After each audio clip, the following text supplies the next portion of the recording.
Good morning दगड़ियों, कैसे हो आप लोग। आशा करते हैं आप लोग स्वस्थ होंगे, मस्त होंगे, अपने काम पे व्यस्त होंगे और हम भी व्यस्त हैं।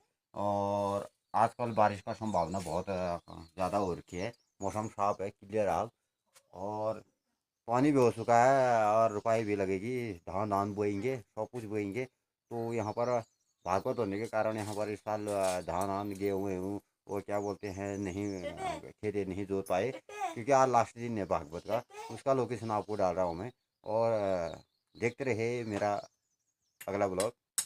उसका लोकेशन आपको हम दिखा रहे हैं डायरेक्ट।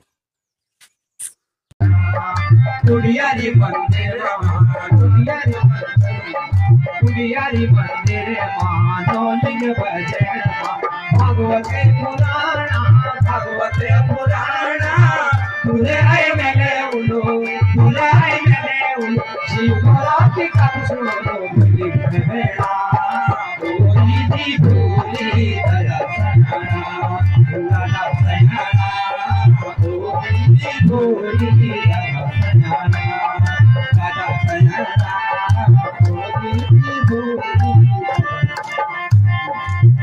इस नौलिंग बजना छाया कर दिए इस नौलिंग बजना छाया कर दिए इस नौलिंग बजना छाया कर दिए इस नौलिंग बजना छाया कर दिए आश लगाई तुम्हारी आस लगाई बरना है भाई मेरी आशा लगाई बरना है भाई तेरो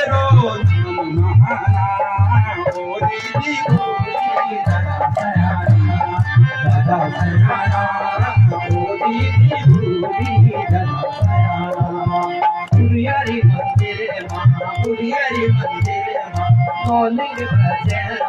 नौलिंग भजन भगवते पुराणा ले आए मैंने उलो ले आए मैंने उलो शिवरा की कथ सुनो दीदी है बेड़ा तो दीदी दीदी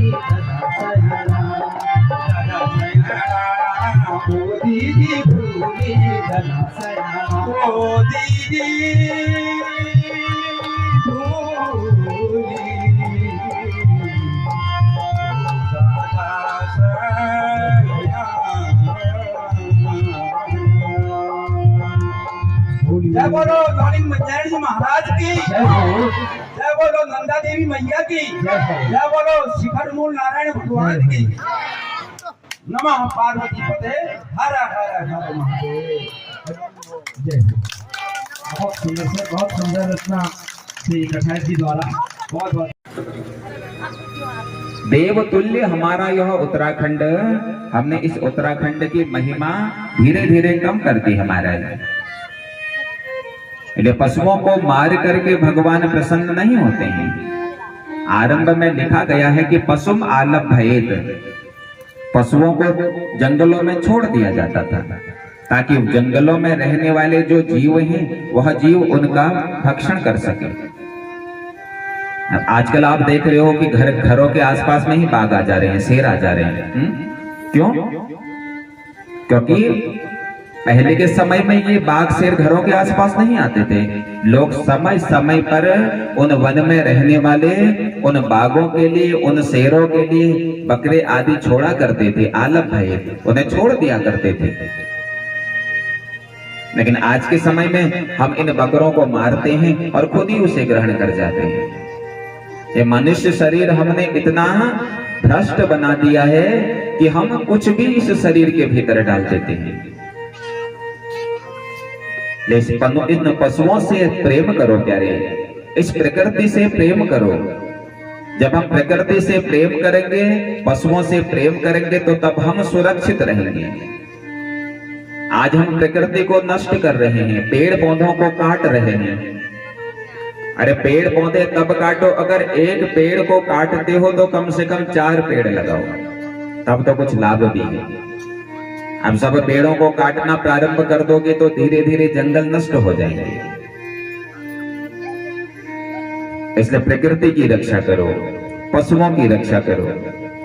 यह सब मेरे राघव ने हम सबको सिखाया। इधर धीरे धीरे भगवान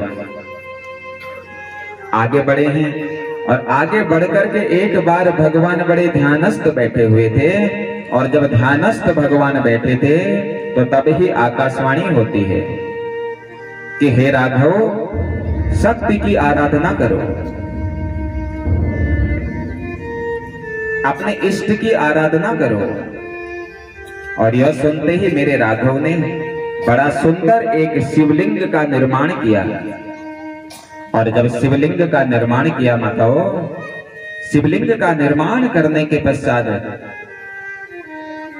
अपने वानर सेना में पूछा, जाओ और जाकर के किसी श्रेष्ठ सुयोग्य वेदोक्त ब्राह्मण को लेकर के आओ। थोड़ा आवाज बढ़ा दो। किसी श्रेष्ठ सुयोग्य वेदोक्त ब्राह्मण को लेकर के आओ जो वेद मंत्रों के माध्यम से हमारा पूजन संपन्न कर दे। तो हनुमान जी ने कहा, महाराज वेदोक्त ब्राह्मण तो एक ही है और वह लंका में रहता है। जिसने तुम्हारी पत्नी का हरण किया है वही वेदोक्त ब्राह्मण है। तो भगवान ने कहा, एक काम करो, जाओ और जाकर के उनसे विनती करो कि वह हमारा यज्ञ संपन्न कर सके। और जब हनुमान जी रावण के पास पहुंचे तो रावण ने सर्वप्रथम एक बात पूछी। रावण ने क्या कहा?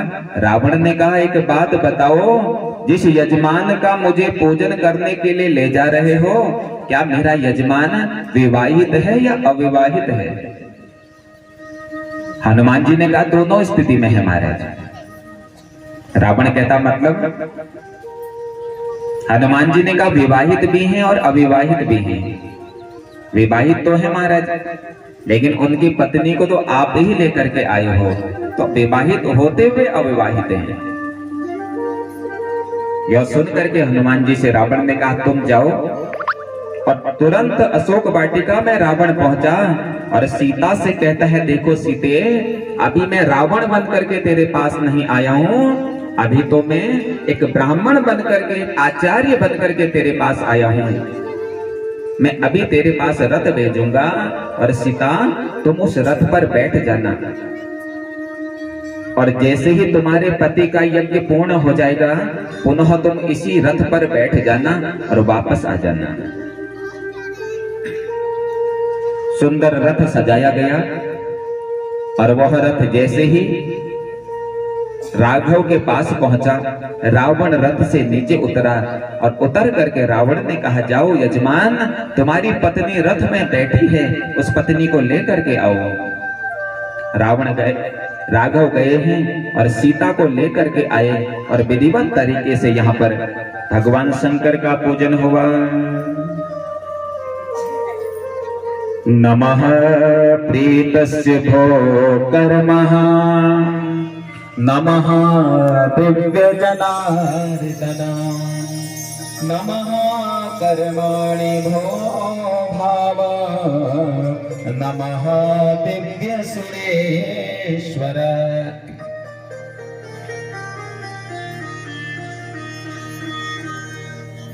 बड़े भाव से भगवान शंकर का पूजन हुआ महाराज। और पूजन होने के पश्चात जब रावण भगवान राम को आशीर्वाद देने लगा तो रावण ने कहा, यशस्वी भवः विजयी भवः, ओम नमः शिवाय, ओम नमः शिवाय, हर हर बोले नमः शिवाय, ओम नमः शिवाय, ओम नमः